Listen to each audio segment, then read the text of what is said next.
Hi, everybody, and welcome back to another amazing and fantastic experience and presentation. Right now, I am very, very fortunate to have with us Cory Warfield, who is an amazing coach, business owner, facilitator. He's had an amazing experience and career, and I was just chatting with him just before.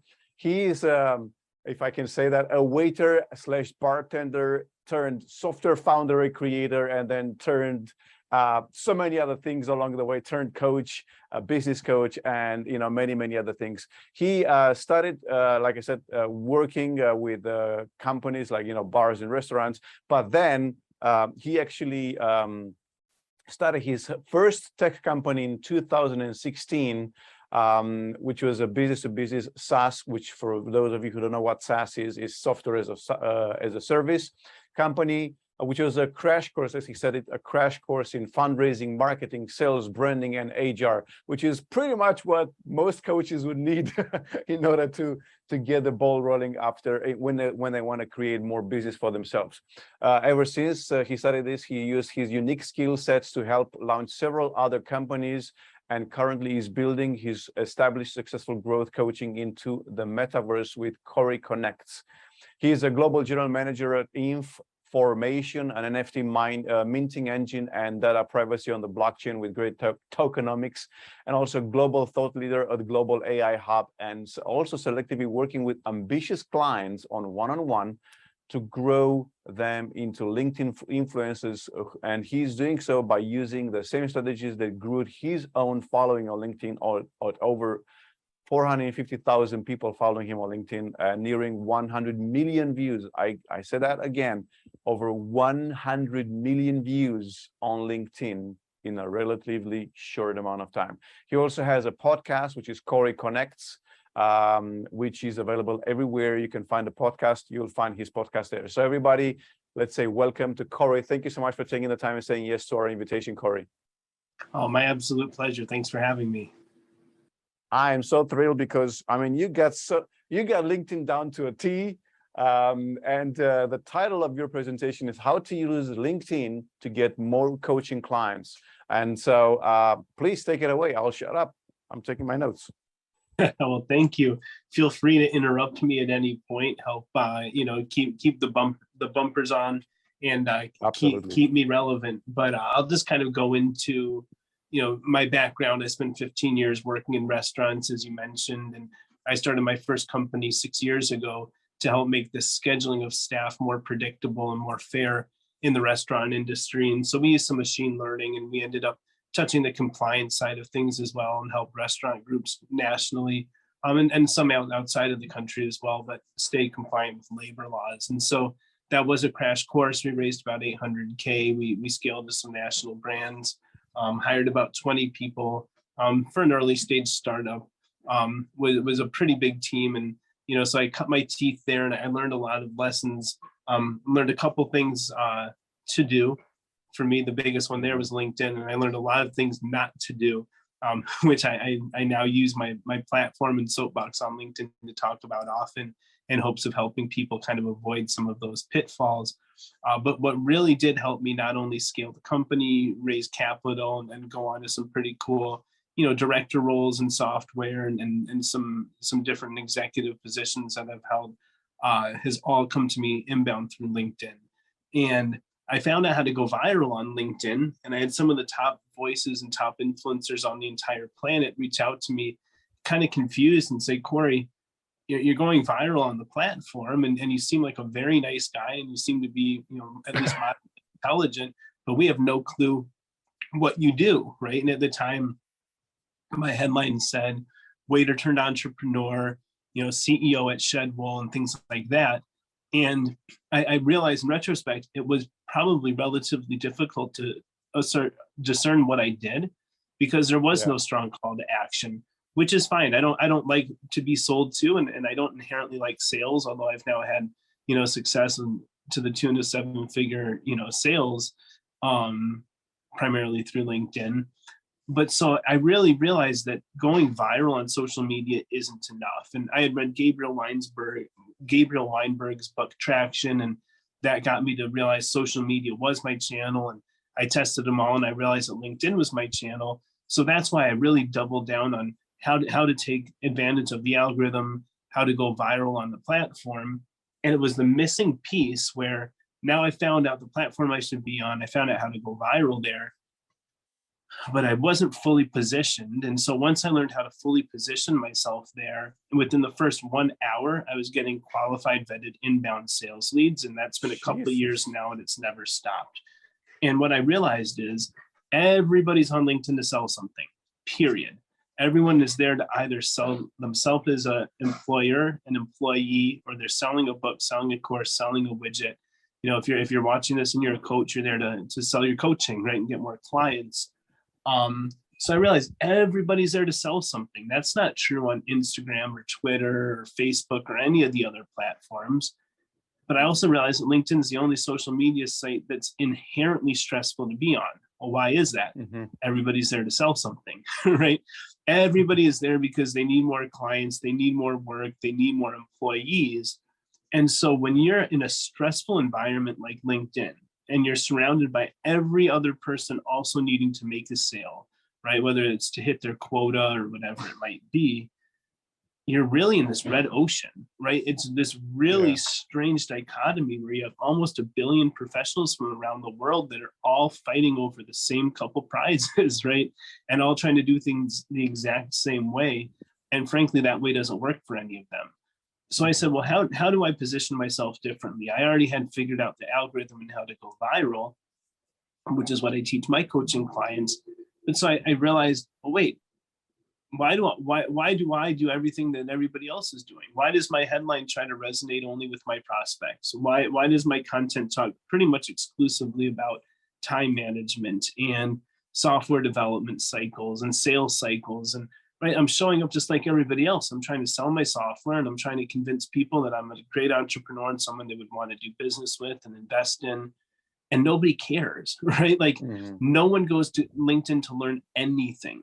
If we want to learn something, we go to Google or we go to YouTube, period. Every single person that's watching this. If you had a question and you needed the answer or you needed a specific type of information, you're going to YouTube or Google. You're not going to LinkedIn. But yet everybody's on LinkedIn trying to sell stuff and trying to teach people things. So I stopped all of that. I said, you know what? Let me be the one guy on here that gives people room to talk about themselves, asks them their opinions. Everyone wants to share their opinion and be heard. Why don't I stop even talking about what I do professionally, right? Why don't I really give people what it is that they need, which if I can't actually buy what they're selling or hire all of them, then what they might just need is a little de-stressor, right? Maybe they just need a quick giggle.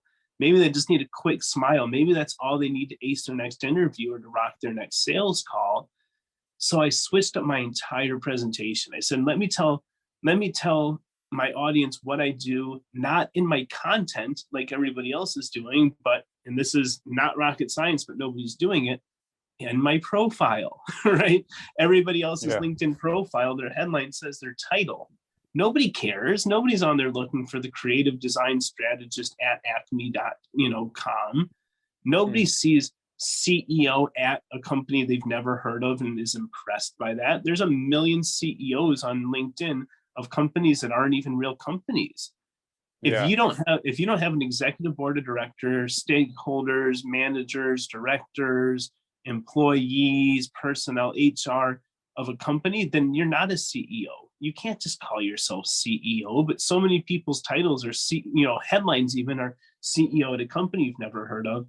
And that doesn't excite anybody, right? It really doesn't. It's better to call yourself CEO at some company than calling yourself somebody at this company. Well, I've taken it a step further, and I've determined that if your title is marketing director or CEO or general manager or whatever it is, there's a place for that on your LinkedIn profile, and it's not your headline. It's your experience. If someone cares what title you have, they can scroll down to your experience and they can see what job you have and where you have it. So I took a different approach. I said, let me change my headline, and instead, let me make it a value statement. Let people know from my headline who I am, what I do, how that can help them. So I changed my headline to say I create LinkedIn influencers. I'd already started doing the coaching where I help people grow virally on LinkedIn. So as soon as I changed my headline to say, I create LinkedIn influencers, it's all about me and what I do, but anybody reading that can extrapolate that it could help them and it could change their lives, change their careers, change their trajectories. And within the first day of my headline reading, I create LinkedIn influencers, I had 2 inbound leads within the first 1 hour. It was absolutely incredible. And after that, I put a couple of things, right? I'm building a professional metaverse. So it says professional metaverse creator. That resonates with some people. It says Web3. It says my .eth handle, because I'm into the whole crypto and Web3 world. So, having that ENS domain name is a badge of honor, and it resonates with the right people. And then I always do something on my LinkedIn headline that I've done on my resumes for my entire life, which is I put something that's a little bit funny, a little bit off color, or unexpected, and a little bit unique. So mine says typing in cap. I saw that. I was going to say that. Yes. And it says it in italics, and it says it with 3 dots at the end. And so if someone's responding to your text message or your WhatsApp, or if someone's responding to your message on social media, often it'll say that typing in italics with the 3 dots. And usually it's a slightly lighter color. So I changed mine even to be a slightly lighter color. And I've had some executives of Fortune 100 companies reach out to me just saying, oh my God, I saw the just typing at the end of your headline, and I really love that. What they don't understand, this is all by design. This is very intentional. If they see my post, they're not going to see typing at the end of my headline. If they see me comment somewhere, they're not going to see the typing at the end of my headline. The only way somebody sees that is they've actually come to my profile. This is part of the whole strategy I teach people as well. When you post a post on LinkedIn, they'll see your audience, and anyone that sees it will see your first 2 lines of your headline. You get about a sentence and a half, about 10 words. You can comment anywhere you want. You can comment on, anybody from Gary Vaynerchuk to Bill Gates, and your comment will show to as many people as scroll through those comments with your name, your picture, and they'll see the first 1 line of your headline. So I can get anybody in the world to see the first line of my headline. So that's the most important. Mine says I create LinkedIn influencers. I can then get, at this point for me, a couple million people a week to see the first 2 lines of my headline. I create LinkedIn influencers, professional metaverse creator. That's fantastic. That speaks to all of the people that I am considering to be my demographic, my archetypical audience. However, the only people that are going to see the rest are people that actually have been intrigued enough to come to my profile. So when an executive of a Fortune 100 reaches out and says, oh, I like it says typing at the end of your profile. This is someone that's now been so impressed by the beginning of my headline that it's brought them to my profile. They've now been even further impressed by the rest of my headline and the rest of my profile. And they've now taken it a 3rd step to reach out to me. Right at this point, this is someone that's absolutely eating the dog food that I'm selling. This is someone that's bought into what it is that I do, who I am. And it's really a strong position statement, right? And I encourage everyone to change their profile to creator mode so that the default is to follow you, not connect with you. And I've got literally 150 different things like that I scrutinize to make sure people are going absolutely as viral as possible. But again, to me, the virality is worse than a vanity metric. It's absolutely irrelevant if you don't have an optimized profile that kind of speaks to who you are and what you do. So that's what I encourage every coach watching this to do. Have a headline that tells people what you uniquely do that's awesome. And the real hallmark that you're looking for is when people see that headline, they should quite literally have their own version of the following. Wow, that's so cool. I can't believe I finally found this person. Right? So imagine if your title is marketing director at Acme. No one's ever going to see that and go, oh, wow, that's so cool. I need to talk to this guy. I'm glad I found him. If your headline says CEO at a company you've never heard of, no one's ever going to read that and go, oh my God, thank God, finally I found a CEO of a company I've never heard of, right? There's no wow factor there. But if you can come up with your own version of, and it's got to be true and it can't sound too crazy. You can't say, I'll help you make $1 million in a week, because no one's going to read that and believe it. But if it says something like I create millionaires, right? If that's what you do, right? Maybe you're a financial coach, someone's going to see that and go, wow, right? I never saw Yeah. somebody on LinkedIn before tell me that they're going to make me a millionaire. So now the right people that are in the right mindset or have the right, capacity and capability to invest in whatever it is that you're selling to help them become a millionaire, they're going to start to reach out to you. So it's really all about positioning. It's all about personal branding. And from there, it's all about, you can hire me to teach you the algorithm. You can study me or somebody else, or there's a lot of other people teaching it. But from there, it's just a function of going viral. And believe it or not, going viral is the easy part. Awesome.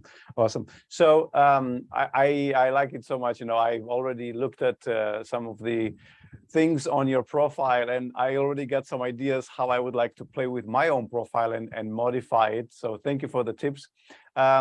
Let's touch a little bit on the pitfalls of LinkedIn, the no-nos of LinkedIn, because so many people are talking about what you should do to make your LinkedIn profile better, how you should use LinkedIn etiquette to reach out to people. What would you say are your top 3 or top 5 don'ts on LinkedIn? So the first thing is, don't try to sell to your audience. Nobody's there to buy. Everybody else is there to sell. Imagine going into a store where you're trying to sell the people in the store the shirt off of your own back, right? They're not going to get to sell you a keyboard. It's the wrong place to sell. It's the right place to convey value. And so one of the biggest things that I see people doing wrong is they talk at their audience and they're trying to sell. Look at me, look at me. They're trying to teach people. Nobody's there to learn. Literally, nobody's there to learn. They're there to sell. And no one's there to be sold to. They're there to be bought, right? So showing up with the Me TV station, hey, let me teach you about what I sell. Let me teach you about my company. Nobody cares. That's the biggest thing that I see people do wrong, almost exclusively. I think most people on LinkedIn are speaking at their audience. They've turned on the Me TV channel and they're not seeing the results. So that's a big no-no. Another one that I see so many people doing wrong is playing in your own sandbox. I've helped people get 30,000, 50,000, 100,000 followers, and their posts get 100, 300, 500 likes every time they post. And I go through their activity, and all they're doing is engaging with their current audience, right? The same people. They're engaging with the same 20, 30 people every single day. I'm thinking, well, wait a minute. If you're going to engage with 30 people a day on LinkedIn, why would it be 30 people that already know you? Can you imagine if I engage with 20, 30 people a day on LinkedIn and all 20 and 30 of them already know that I create LinkedIn influencers? That's crazy, right? Yeah. They already know I create LinkedIn. And at that point, I might as not engage with anybody. I say, listen, use relevant hashtags, find people that are your demographic that have never heard of you before, and go out and engage with those 20 and 30 people every day. If I can get 100 people every single day that have never heard of me before to see my name, my smiling face, and that I create LinkedIn influencers, I have a good probability that a few of them are going to reach out and say, hey, talk to me about your coaching and what it costs, right? So I see so many people that are staying in their bubble, and that's just not the way to grow. Right? If I engage with the same 10,000 people every day, and then I stay at 10,000 followers for a year, it's my own fault. I only engage with the 10,000 people that already know me. Now, if I go out and engage with another 1 million people that have never heard of me, I'm going to go from 10,000 to 100,000. And that's just basic math. So I'd say that's another big. Yeah. So kind of like don't preach to the existing choir, so to speak, right? Absolutely. Right. And don't stay in your bubble. All right. So how do I know that I am actually staying in my bubble? How do I know that I am, doing the right thing and not preaching to the choir? How can I make sure that I'm not making that mistake? Well, so make sure that you're not only liking and commenting on other people's posts or getting engagement from people who have the number first, 1 ST after their name. That's somebody that already knows you. Make sure you're going out and finding the second connections. Those are people that know people that you know. Go out and find the third connections. These are people that don't know a single person on God's green earth that knows you. Those are the right people. And how do you find them? Okay, so if I was a viral social media growth coach, which I am, first of all, Would I engage with other viral social media growth coaches? No, they're never going to hire me. I'm never going to hire them. We're competitive. I wish them all luck. I hope they all make their $500,000 this year, right? I mean, there's enough to go around, but I'm not going to engage with them. Okay. Likewise, if I am a LinkedIn viral growth coach, am I going to go out and engage with nothing but LinkedIn influencers? No way. They don't need me. They've already figured it out. They could probably teach me a thing or two in the abstract, because none of them could teach me a thing at this point. But right. So again, you don't go for the top or the bottom of the pyramid where the people are never going to hire you. It's everything in the middle. So if I'm a social media viral growth coach, how do I find a second and third connections? I literally, and I use LinkedIn as a search engine, I go to LinkedIn and I type in something along the lines of marketing director, and I can find all the people that are marketing directors, and I can go to their profiles and I can go to their content and I can engage with them, and they're going to see my beautiful headline that says I create LinkedIn influencers. And guess what? They're going to say, I want to be a LinkedIn influencer, right? I found these guys just by typing in marketing director. I can go in and type something along the lines of, I want to grow on social media. And I can filter the content and I can see all the people that have posted something about they want to grow on social media. They're literally putting themselves out there on the platform as my perfect archetypical prospect. And now all I do, I don't go and leave them a pitch and say, hey, I see that you want to grow on social media. If you pay me $5,000 a month, I can do that for you. Absolutely not. You know what they're going to do? They're going to shut down and say, oh, great. Another person that's trying to pitch me their paid services today. They don't want that. So you know what I do? I'm going to find their post. They've never heard of me before. They're a second or a third connection. They want what I'm offering and selling. And I'm not even going to give them the satisfaction of being pitched to. Not that I do or do not want to give them satisfaction. That's the wrong vibe. So guess what I do? I go on their post and I'm going to comment something along the lines of, hey, Peter, I really like the way that you grabbed attention with this post. Seems as though you're doing some pretty cool stuff in the real estate space. I love where this post is coming from. And I look forward to seeing all your continued success. Wait a minute. I didn't pitch the guy anything, right? Yeah. I didn't even tell him, but guess what he's going to do? Oh, this guy, Cory, that I've never heard of before, is a really nice guy. Oh, he creates LinkedIn influencers. Right? This is why the headline is so important. And he's going to reach out and say, hey, Cory, thanks for that nice comment. By the way, talk to me about how you create a LinkedIn influencer. Okay, sure. Here's a 15-minute link to my calendar. We can have a quick chat. Or I'll tell him, tell me first why you want to become a LinkedIn influencer. Yeah. Right. I'm getting them to quite literally pitch them to me as someone that I should bring on as a client. Right. Similarly, and I think most coaches do this wrong. I only give 15-minute discovery calls and I don't pitch my services at all.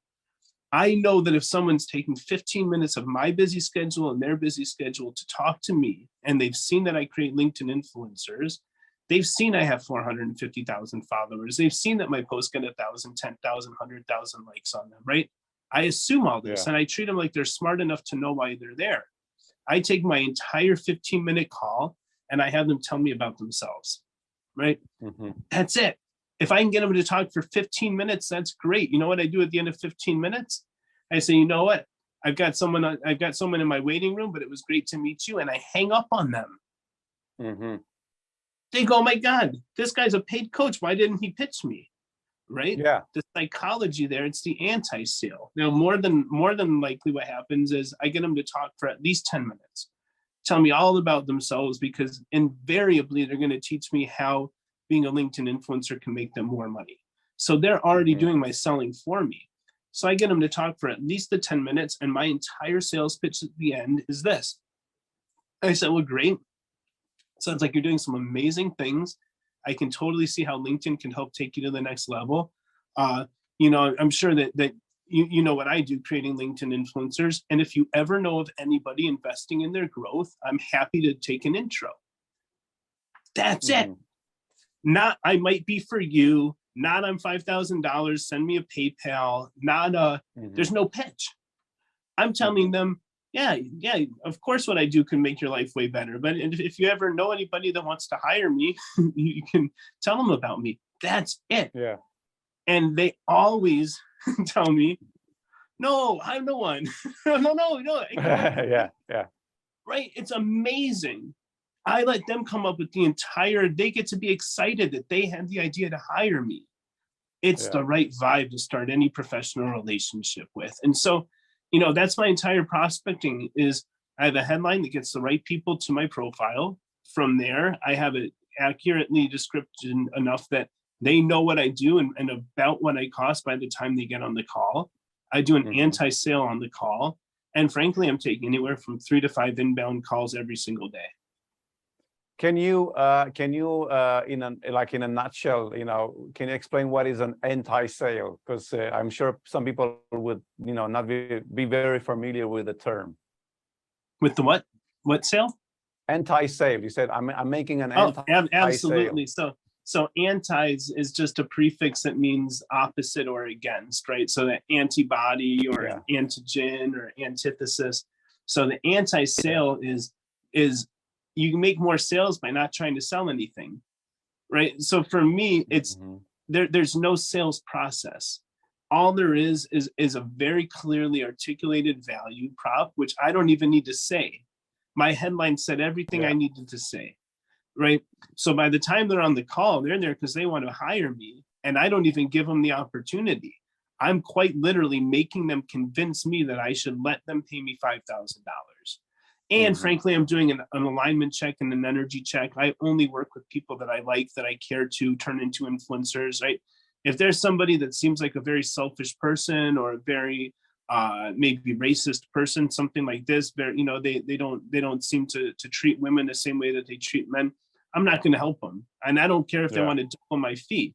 There's no amount of money there. They can't send me $1 million to turn them into an influencer. I don't want more influencers like that in my life. I don't want those people to have influence, right? So part of it is me vetting them as well. But really the anti-sale is just how do you get people to basically beg you to buy what it is that you're selling, because you're not trying to cram it down their throat. Yeah. Awesome. I love it. So talking about outreach, because you obviously doing some sort of outreach on LinkedIn.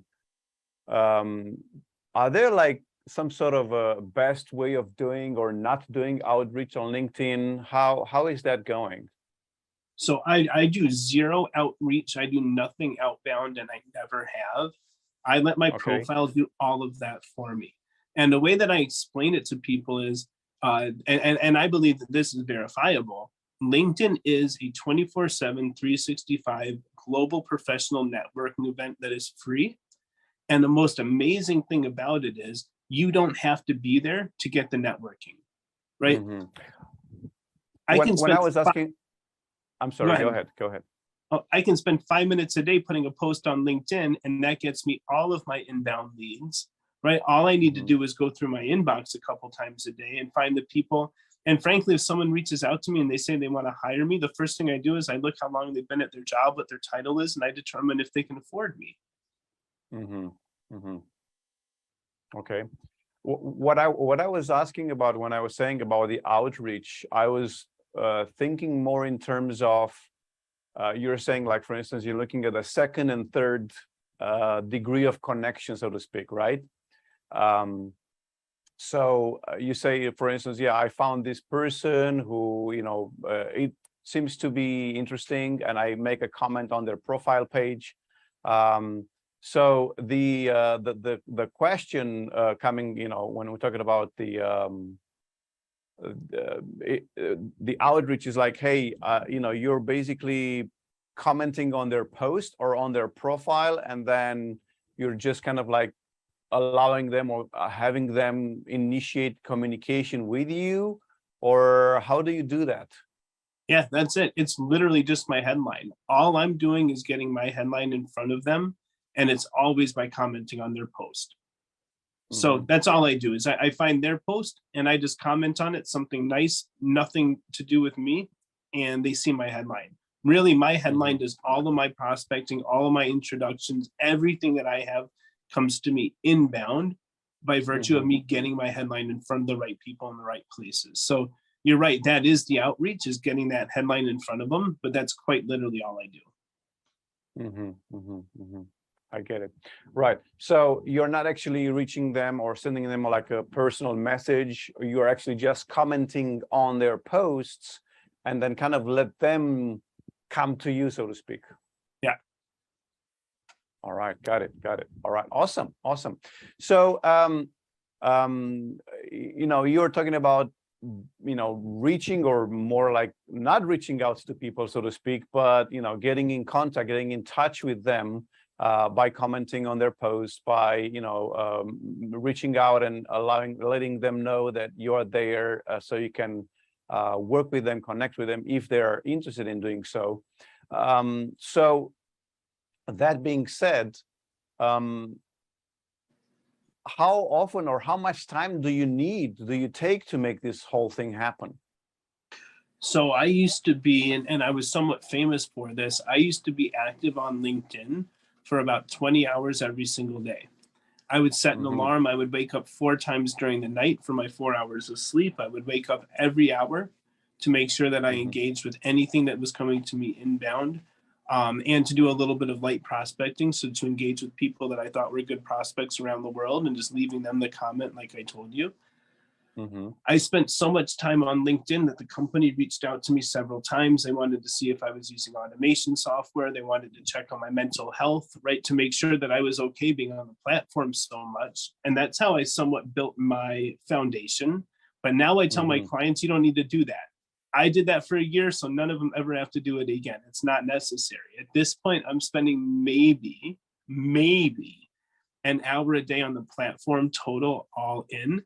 And there are definitely days I'm on LinkedIn only about 15-20 minutes total, and it's only to engage with my clients, because if I like and comment on their post, it's going to make it do better. So when they post, I go on, like, comment, I'm done in 10 seconds, and that's it. As many times as I have to do that a day for my clients, that sometimes that's all the time I spend on the platform. There are times that I'll put a post on, and I'm not kidding, less than 3 minutes for me to source, create, and post that post. I won't even go back on the platform for 8 hours, not even to look at the post.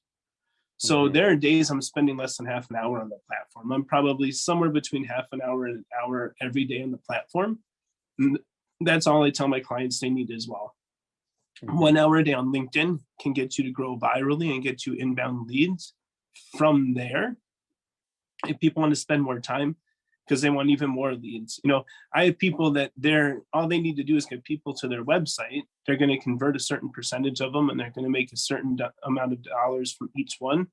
They just need to get more and more people to their website. They can do that by spending more time on LinkedIn. So my thing is, if anything makes dollars, it makes sense. If there are people that you can spend 3 hours a day instead of 1 hour and get 3 times as much revenue, do that, right? If you have the 3 out.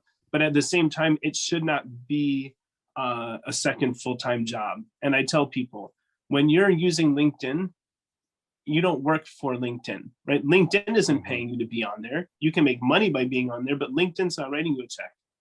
So, right, be very careful where you spend your time, where you put your efforts and your actual resource, which is time, into making things happen. LinkedIn can become something that really works somewhat autonomously for you on your behalf, even when you're not there. So, like, for instance, if somebody would, you know, want to start using your, you know, method, so to speak, at this very moment, what, you know, how much time do they need to get some traction and get going and get the ball rolling, so to speak?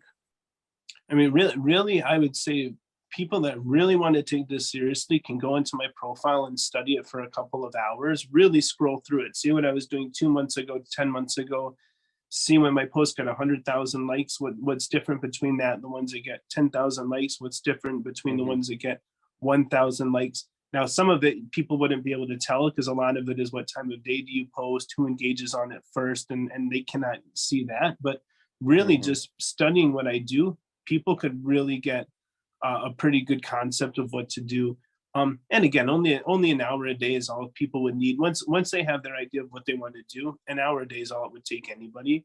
That said, it does take at least 1 week, so 7 days of consecutive posting, to be picked up algorithmically as a daily contributor. So if someone wanted to start going viral on LinkedIn, they would post every day for a week. The 8th day, their posts will start to do better.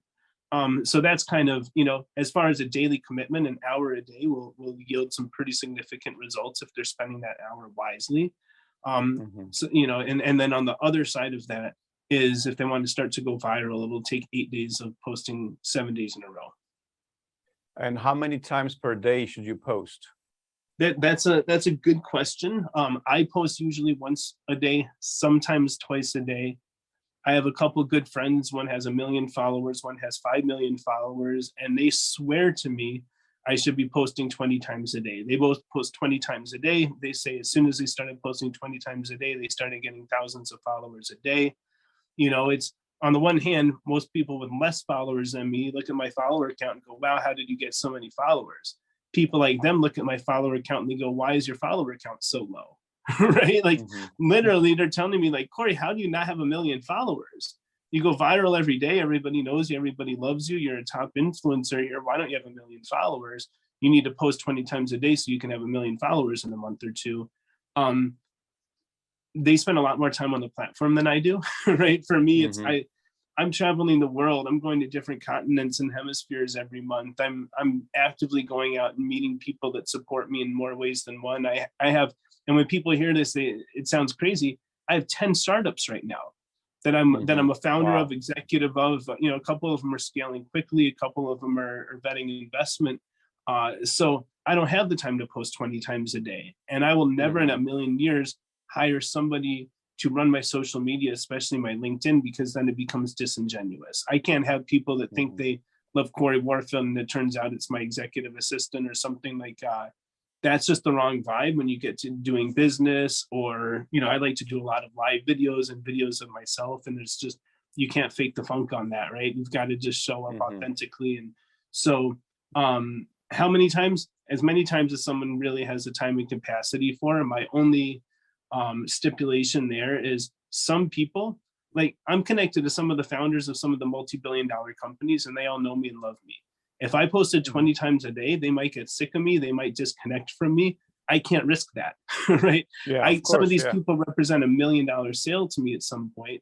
I can't risk them, losing them as a connection, or losing favor with them just because I was trying to, get some bigger numbers. So for me, I think the sweet spot is once or twice a day for me. Now, people watching this, depending on your goals, if you just want a bunch of followers as quick as possible, you can definitely post as much as you want. I have one client that posts about 8 times a day right now, and he swears by it. So it really is a matter of personal preference. For me, I try not to overdo it, but it is important every single day. That's what's important. Okay, so consistency is gold. And talking about posting, so like basically you kind of say, hey, for you yourself right now, you have 1 or 2 posts per day. Others who are just starting up and they want to grow and be more there, so to speak, they would have maybe 8, 10, 15, 20 posts per day. Now let's talk a little bit about the quantity and the quality of each post. And when I say quantity, I mean the type of content. So is it 10 posts per day, all video? Is it some video and some images? Is it some text and some live? How is that working? Is there like a ratio that we should, pay attention to? Is it better to do video in the morning versus in the afternoon or the evening? What's the secret sauce here? So they teach something differently than what actually works at LinkedIn and internally and in their creator program. What I used to do is I would switch it up. I would, the algorithm doesn't like anything repetitive. And so I'd say you need to have some text posts, you have to have some picture posts, you have to have some video posts. What I found for me and the majority of my clients is video always does better.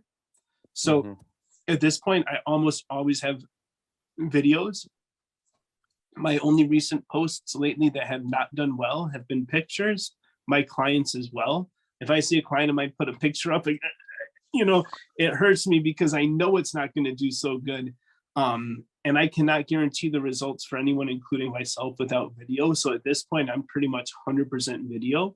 Now, a lot of times the shortest copy with the videos will do great. So you can find a great video and you can literally say something like work smarter, not harder. and that's the whole post, that post is going to go viral. Now, most people say, well, wait, but that post isn't talking about what I do professionally or what I'm selling. It's not telling people the call to action. But don't forget, no one's there to buy, no one's there to learn, and no one gives a crap about your call to action, right? So yeah, leave it out, because here's the thing, that tiny post, right, that super short post is going to get 100,000 views. That means 100,000 people potentially are going to see your headline. That's why the headline is so important. So the content isn't meant to do anything other than get people to see your headline, and that headline needs to bring the right people to your profile. So I love the short posts, right? You can find a post of someone saving a little animal's life, and the post can say something like kindness for the win, and that might be it. And that post might go super viral. Now, my posts lately are almost all the 1,300 character limit. I like to type a lot, because like my post today, I tell you the history of the term "make it rain," right? And people aren't there to learn that. No one this morning was thinking like, oh man, I wonder where the term "make it rain" came. I better go on LinkedIn and see if someone's willing to teach me, right? So, but for me, it's interesting, and people have come to know my content as having a little bit more depth to it. And so, I might post something about penguins. And in my opinion, a penguin is the same thing as an investor. They're both slimy. None of them like to move until all their friends do, and right, they'll just follow each other into the depths of hell if their friends are going. Like it's, they even dress the same, right? Their little penguin suits. But so I'll do a post about a penguin. I might tie it to investment capital or VCs or something like that. But then I'll tell you everything you wanted to know about penguins, right? Why are they in the North Pole, not the South Pole? Why do they waddle, and why do their feet webbed? And like, I'll go down the rabbit hole, because at this point, my content's going to go viral no matter what, right? Yeah. And I do this sometimes. I like to research it. I've learned so many things from just putting together my own posts. People really do appreciate that. But I do tell my clients, no need, because no one's there to learn, no need to spend an hour to craft a perfect post to teach people something that they don't care to learn anyway. Just go viral. So I tell my clients the shorter posts are probably the best until you're just routinely going viral, and then do whatever you want. Some of my clients go more viral than me, and they still just do the short post because they work so good and it takes even less time. So easy, right? For me, I like to put a little time in, especially in the morning. If I'm going to do one post, I like it to be, and that's only because I can. You just gave me an idea now, and I don't know, whoever's watching this, they can take it away and play with it. I'm thinking if there is any service out there that can create, that can offer you, or they can search for you viral posts on different platforms. Or you can maybe give the, you yourself give the criteria, what would define a viral post, and then, get you access to that video, for instance, so you can post it yourself on your own account. And I'm saying this because, for instance, I actually see a lot of videos, very cool videos. I've seen a lot more better videos on LinkedIn than I see on Facebook, for instance. Like inspiring, very cool stuff. And at one point, I took one of these videos from LinkedIn, and then I posted it on my Facebook page. And it's a little tiny girl who is trying to get on a pony. And I was counting how many times she tried. It was like 17 times that she struggled to get on the pony. And I took that and I put it on my Facebook page, and I made, a pretty nice text with it. And that, I think, is now close to 500,000 views. That one, it's a 15-second video with a text and 500,000 views, and 100,000 comments on that post. It's crazy, it's just crazy. And it goes to say that, viral can be on any platform, really. It's like, if it catches on here, it might likely catch on other platforms as well. So I think that'll be something very useful for people, actually, like you said yourself, look at posts, which, like, for instance, people who could emulate your posts, see these posts, what are the most viral, what is the most commented on, and then replicate that, basically, right? Yeah, and you're right. So there are programs and apps that do that already, and it's a great idea. But there are some that'll find you the most viral ones. But what I tell people and what I do, I have two platforms that I use, and I just go and I look for, you can use anything as a search engine. So I can go to these two platforms and type in kindness or oddly satisfying or whatever it is that I'm wanting to do. Cool new tech, exoskeletons, virtual reality, whatever it is, you can put that in.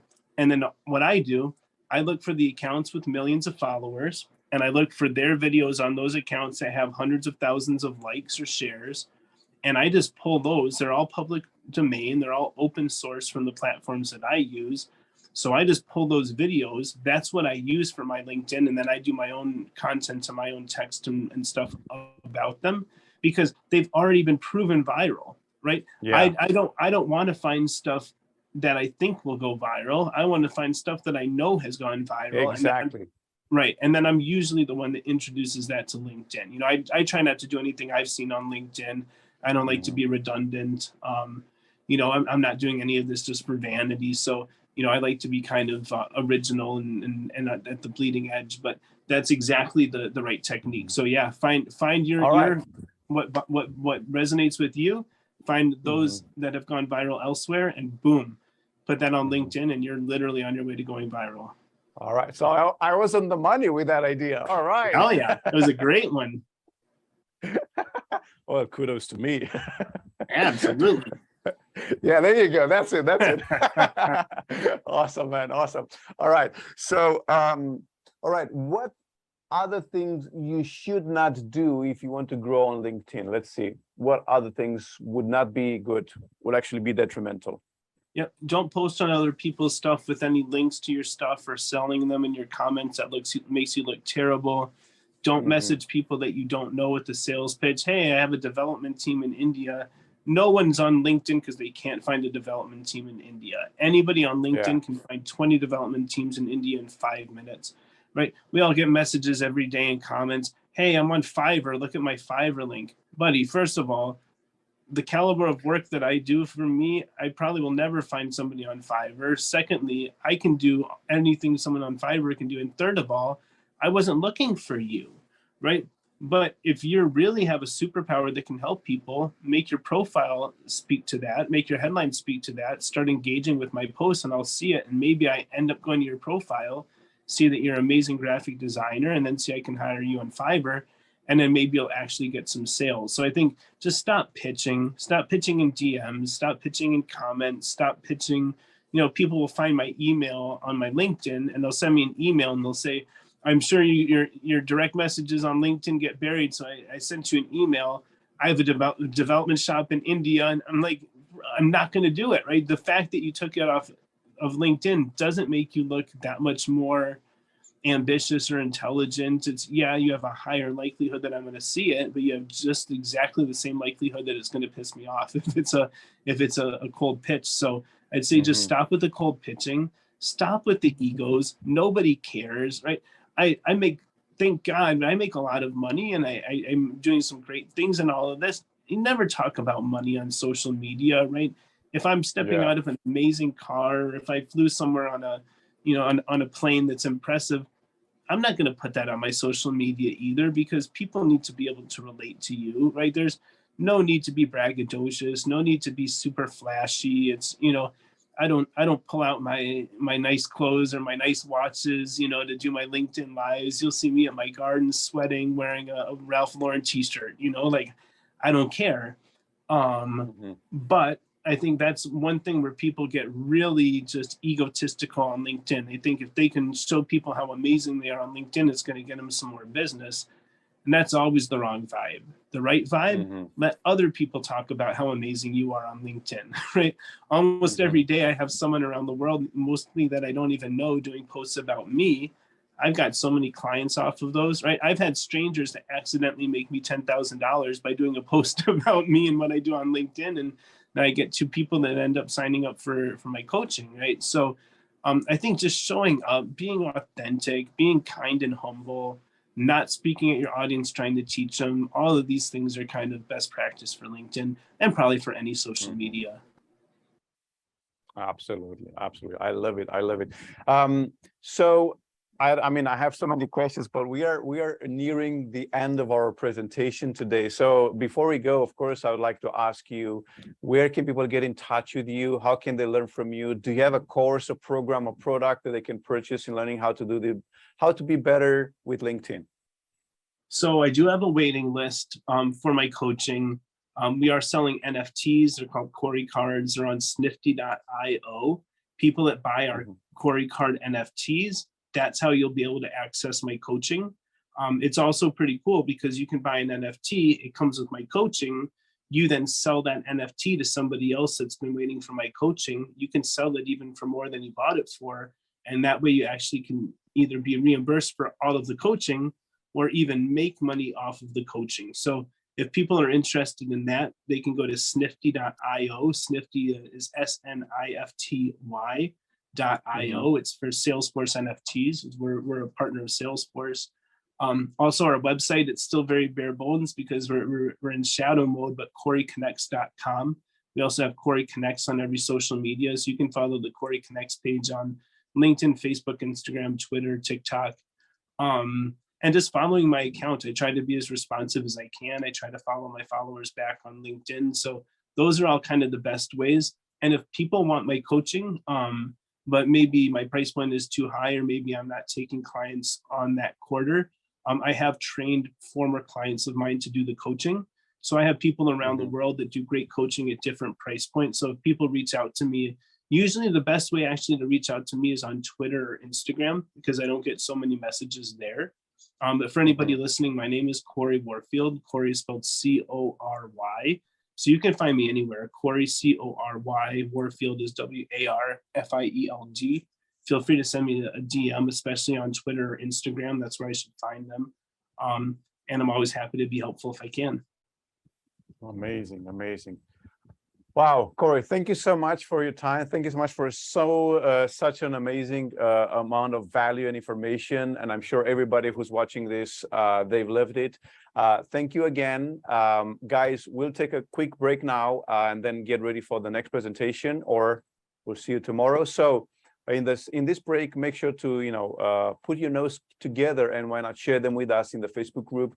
Let us know what were like the main ideas that you got from this presentation, and sharing is caring. Yes, Cory.